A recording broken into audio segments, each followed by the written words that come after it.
ও মহিলা দলের নেতৃবৃন্দ ও সামনে উপবিষ্ট আমার ঈশ্বরদী 4 নম্বর ও 5 নম্বর ওয়ার্ডের বিএনপি, যুবদল, ছাত্রদল, স্বেচ্ছাসেবক দল ও অন্যান্য সংগঠনের নেতৃবৃন্দ, আজকে আমরা গত 12 তারিখে জাতীয় নির্বাচন হয়েছে।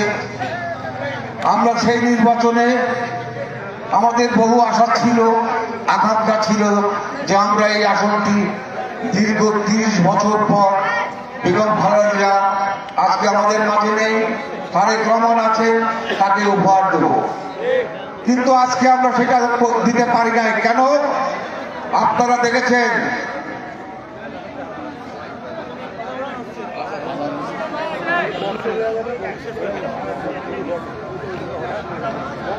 মাইক বন্ধ করে দাও, খালি বক্স দাও।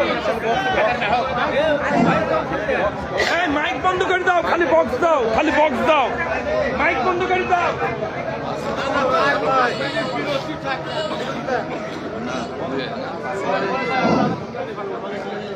আপনারা দেখছেন তারা বিভিন্ন সময় নির্বাচনের পরে মিষ্টি খেয়ে উল্লাস করেছি। আবার বলছে কি বলছে, আমরা ধানের শীষের বিপক্ষে ভোট করি নাই, আমরা ব্যক্তির বিপক্ষে ভোট করেছি। আমি আজকে তাদেরকে জিজ্ঞাসা করতে চাই, আপনারা তো বিএনপির নেতা, আপনারা কেন দলের সিদ্ধান্তের বাইরে গিয়ে ব্যক্তির বিপক্ষে ভোট করলেন? এই জবাব কি আপনারা দিতে পারবেন? আপনারা বড় বড় কথা বলছেন, আমরা জিয়ার আদর্শের সৈনিক, খালেদা জিয়ার আদর্শের সৈনিক। কোথায় আপনার আদর্শ? আজকে কোথায়? আপনারা দেখেছেন 2001 সালের নির্বাচন যখন হয়েছিল, কুড়াল মার্কার ইলেকশন, কোথায় ছিলেন আপনারা তখন? তখন কি ব্যক্তির বিপক্ষে নির্বাচন করেছিলেন? শেষ সন্তানের বিপক্ষে নির্বাচন করেছিলেন? তখন তো কুড়াল মার্কায় ইলেকশন করেছিলেন। আজকে আপনারা বড় বড় কথা বলেন। তাই আপনাদেরকে বলতে চাই, আপনারা বিভিন্ন জায়গায় হুঙ্কার দিচ্ছেন যে কি মাটির তল থেকে তুলে আনবো আপনাদের কর্মীদেরকে তো কেউ আঘাত করে নাই। আপনাদের কর্মীদেরকে আমাদের ধানের শীষের কোনো কর্মী আঘাত করে নাই। কেন আপনারা হুঙ্কার দিচ্ছেন? আমরা জানি এই হুঙ্কার কেন দিচ্ছেন। আপনারা দিচ্ছেন যে এই বাংলাদেশ জাতীয়তাবাদী দলের যারা নেতৃবৃন্দ আছে, কর্মী ভাইদেরকে ভয় দেখানোর জন্য। আপনারা ভয় দেখায়েন না, আমরা কিন্তু দুর্বল নই। এদেশের মানুষ সেটা প্রমাণ করেছে। ঈশ্বরদী 8 দলের মানুষ, আপনারা জানেন 1,33,000 ভোট দিয়েছে। আর আপনি কত ঘন্টা পেয়েছেন? আপনি সামান্য 25,000 ভোট পেয়েছেন।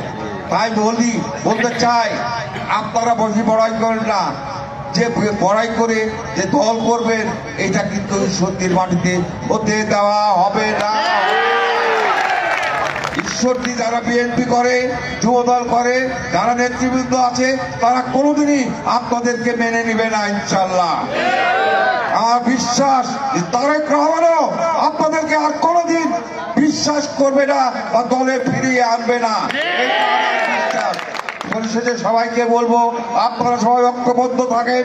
আপনারা যদি ঐক্যবদ্ধ থাকেন, তাহলে কেউ কোনো শক্তি আপনাদের কাছে আপনাদেরকে পরাজয় করতে পারবে না, আপনারা যদি ঐক্যবদ্ধ থাকেন। তাই আজকে বলবো, আমাদের সময় হয়ে গেছে, যে বলবো যে আপনারা সবাই আগামী দিনে যেভাবে ঐক্যবদ্ধ ছিলেন, ঈশ্বরদী পৌর বিএনপি আগামীতে সেই আপনারা ঐক্যবদ্ধ থাকবেন, এই আশা আকাঙ্ক্ষা ব্যক্ত করে এবং